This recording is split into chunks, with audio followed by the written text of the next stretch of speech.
Hello everyone, welcome to our YouTube channel Shiksha Alliance. Today we are going to start our daily current affairs session in which we will cover important news from several newspaper, PIB and various government sources. So let's begin our session. Our first topic is graphene. हम जानेंगे graphene के बारे में, पहले भी इस topic को consider कर रखा है.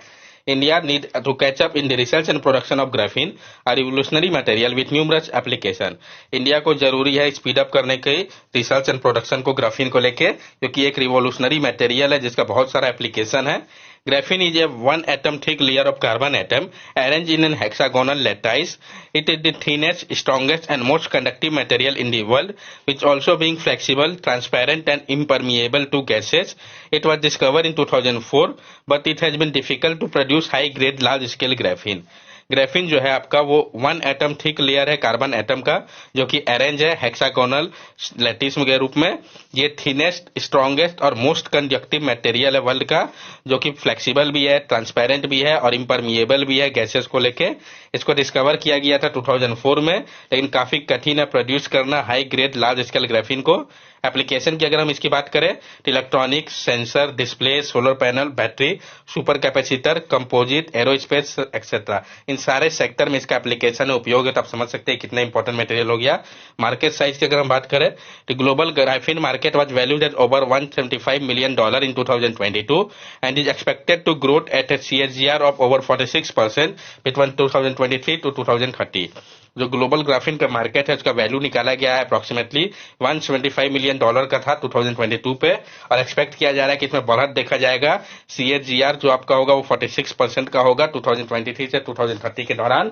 रिसर्च एंड प्रोडक्शन की अगर हम बात करें तो जो लीडिंग कंट्रीज है जो कि ग्राफीन पर रिसर्च और प्रोडक्शन कर रहे हैं उसमें China, US, Brazil, UK, Japan, south Korea, Russia, Singapore जैसे कंट्री है. इंडिया के अगर हम प्रोग्रेस की बात करें, India's progress in graphene has been slower compared to leading countries like China, Brazil. India opened its first graphene innovation center in Thrissur, Kerala last year 2022.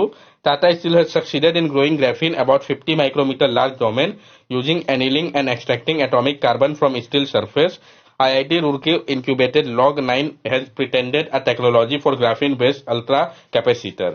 India का जो प्रोग्रेस है ग्राफीन को लेके ये स्लोअर है अगर हम इसको कंपेयर करें लीडिंग कंट्री जैसे कि चाइना, ब्राजील से. तो इंडिया ने ओपन किया अपना पहला ग्राफीन इनोवेशन सेंटर को, जो कि आपका थ्रिसुर केरला पे है 2022 पे.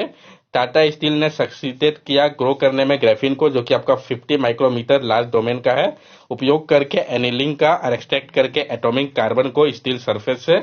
आईआईटी रुड़की इंक्यूबेटेड Log9 जो है इसको पेटेंटेड करा लिया गया है एक टेक्नोलॉजी के तौर पे ग्राफीन बेस्ड अल्ट्रा कैपेसिटर के लिए. तो ये सब इंडिया का कंट्रीब्यूशन है. रिफॉर्म्स नीडेड, रिफॉर्म की आवश्यकता है ताकि बूस्टअप किया जा सके इसके प्रोडक्शन को. While India has made some advancement and establishment innovation center, there is need for a national graphene mission and government support to ensure India's competitiveness in this emerging field. India ने कुछ advancement किया और establish किया innovation centre को, लेकिन आवश्यकता है national graphene mission और गवर्नमेंट की सपोर्ट की, ताकि इंश्योर किया जा सके भारत के कम्पिटिटिवनेस को इस फील्ड में भी. ये आप यहाँ पे देख सकते हैं जो ग्राफीन है उसका मैकेनिकल यूज भी है, क्योंकि ये 100x स्ट्रॉन्गर है स्टील, स्टीपर और डायमंड के कंपैरिजन में. इलेक्ट्रिकल उपयोग भी है, 60% ग्रेटर कंडक्टिविटी प्रोवाइड करता है कॉपर के कंपैरिजन में. थर्मल की अगर हम बात करें तो 5 गुना कंडक्टिविटी है इसका. लुब्रिकेशन की अगर बात करें तो बहुत कम सरफेस शियर इसका होता है. इम्परमिएबल की बात करें तो वैक्यूम टाइट हीलियम कर सकता है, हीलियम गैस को भी. और ट्रांसपेरेंसी की बात करें तो सिरका जो है 0.98% है, ऑप्टिकल ट्रांसमिशन हो सकता है. ये सारे इसके बेनिफिट है. नेक्स्ट टॉपिक है हमारा फ्लेवेनॉल. हम जानेंगे फ्लेवेनॉल के बारे में. जो टीम है रिसर्चर का, उन्होंने अभी हाल ही में डिस्कवर किया है एक डाइट को जो कि लो है फ्लेवेनॉल पे. ये एक टाइप है न्यूट्रिएंट का जो कि पाया जाता है वैरायटी ऑफ फ्रूट, वेजिटेबल और बिवरेज में, जैसे कि टी हो गया, कोकोआ हो गया या वाइन हो गया, जिसका काफी ज्यादा इंपॉर्टेंट रोल है ड्राइव करने में एज रिलेटेड मेमोरी लॉस को. This finding suggests that aging brain requires specific nutrient for optimal growth, health in similar way that developing brain need specific nutrient for proper development. ये बता रहा है और suggest कर रहा है कि जो एजिंग ब्रेन होता है उसको आवश्यकता होती है स्पेसिफिक न्यूट्रिएंट की ऑप्टिमल हेल्थ को मेंटेन करने के लिए. उसी प्रकार जो डेवलपिंग ब्रेन होता है उसको आवश्यकता होती है स्पेसिफिक न्यूट्रिएंट की प्रॉपर डेवलपमेंट के लिए. Flavanol are type of flavonoid, a class of compound which antioxidant effect. Flavonoids are a diverse group of phytonutrient plant chemical found in almost all fruit and vegetable. They are known for their health benefit, which are often attributed to their antioxidant, anti-inflammatory और immune boosting property. जो flavanol है ये आपका type है flavonoid का, जो कि एक क्लास ऑफ कंपाउंड है जिसमें एंटीऑक्सीडेंट इफेक्ट होता है। फ्लेवेनॉइड जो है वो डाइवर्स ग्रुप है फाइटोन्यूट्रिएंट प्लांट केमिकल का, जो कि पाए जाते हैं ज्यादातर सारे फ्रूट या वेजिटेबल पे। ये जाने जाते हैं इनके हेल्थ बेनिफिट के लिए, जो कि ऑफन एट्रीब्यूटेड है एंटीऑक्सीडेंट, एंटी इन्फ्लेमेटरी और इम्यून बूस्टिंग प्रॉपर्टीज के कारण। ये आप यहाँ पे देख सकते हैं जो फ्लेवेनॉइड है, फ्लेवेनॉल्स, फ्लेवेनॉल्स, फ्लेवेनॉल्स, फ्लेवेनॉल्स, एंटीऑक्साइड एनिसिन, एजोप्लेन, तो किसमें कौन कौन से आते हैं। नेक्स्ट टॉपिक है हमारा यक्षगना। तो हम जानेंगे यक्षगना के बारे में। Yakshagana is a traditional theatre form of Karnataka. तो कहाँ का है, क्या है, इंपॉर्टेंट हो जाता है। यक्षगना आपका एक ट्रेडिशनल थिएटर फॉर्म है कर्नाटका का। It is perform with massive head gear, elaborate facial makeup and vibrate costume and ornament. इसको परफॉर्म किया जाता है मैसिव हेड गियर पहन के, एलाबोरेट फेशियल मेकअप होता है और वाइब्रेंट कॉस्ट्यूम और ऑर्नामेंट का उपयोग होता है इसको परफॉर्म करने के लिए। Usually recited in Kannada, it is also performed in Malayalam as well as Tullu, the dialect of South Karnataka. ज्यादातर इसको परफॉर्म किया जाता है कन्नड़ लैंग्वेज में, लेकिन इसको परफॉर्म मलयालम या टुल्लू लैंग्वेज में भी होता है, जो कि डायलेक्ट है साउथ कर्नाटका का।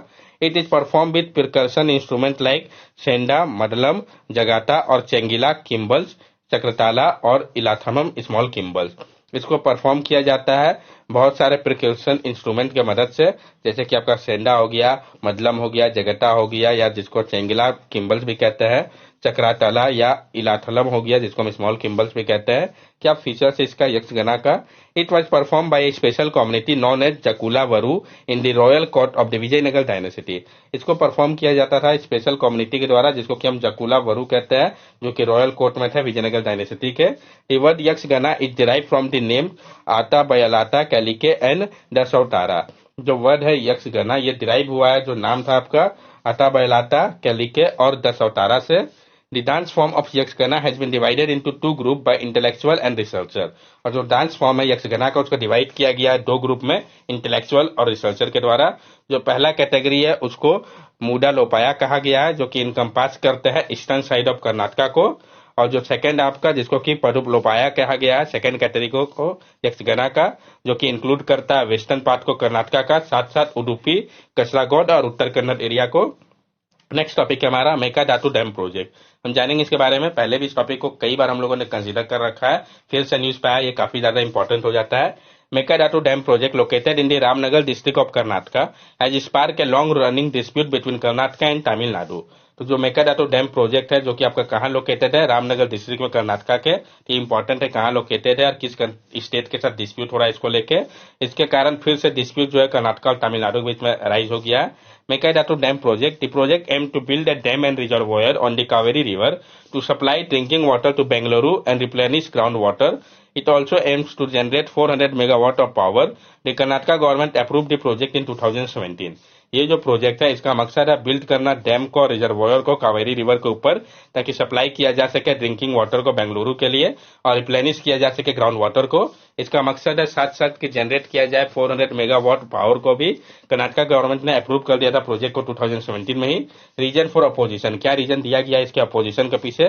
तमिलनाडु जो है वो अपोज कर रहा है इस प्रोजेक्ट को। उनका मानना है कि जो अपर राइपेरियन सुप्रीम कोर्ट जो है उनका अप्रूवल जरूरी है। तमिलनाडु ने आर्ग्यू किया कि ये जो प्रोजेक्ट है ये अनऑथोराइज है और ये हार्म करेगा इंटरेस्ट को, वायलेट करेगा जो ऑर्डर है कावेरी वाटर डिस्प्यूट ट्राइब्यूनल का, सुप्रीम कोर्ट का, इसको ये वायलेट करेगा। कावेरी रिवर के बारे में हम समझ ले पहले। ये तीसरा लार्जेस्ट रिवर है गोदावरी और कृष्णा के बाद साउथर्न इंडिया का। तो साउथर्न इंडिया का तीसरा लार्जेस्ट रिवर है और कौन कौन सा है, गोदावरी, कृष्णा और ये कावेरी। जो लार्जेस्ट है स्टेट ऑफ तमिलनाडु पे, जिसको कि हम पुनी के नाम से भी जानते हैं तमिल में। ओरिजिनेट करता है ये कर्नाटका से, तलकावेरी इन ब्रह्मागिरी रेंज में वेस्टर्न घाट के कोडागु डिस्ट्रिक्ट से ये ओरिजिनेट करता है। ये फ्लो करता है तमिलनाडु में और ड्रेन करता है बे ऑफ बंगाल में पौंडीचेरी होते हुए। ट्रिब्यूटरीज की अगर हम बात करें कि कावेरी रिवर की कौन कौन सी ट्रिब्यूटरी है, तो ट्रिब्यूटरी जो है वो इंक्लूड करती है हरंगा, हेमावती, काबनी, भावनी, लक्ष्मणा तीर्थल, नोयाल, अकरावती, ये सारे इसके ट्रिब्यूटरी है।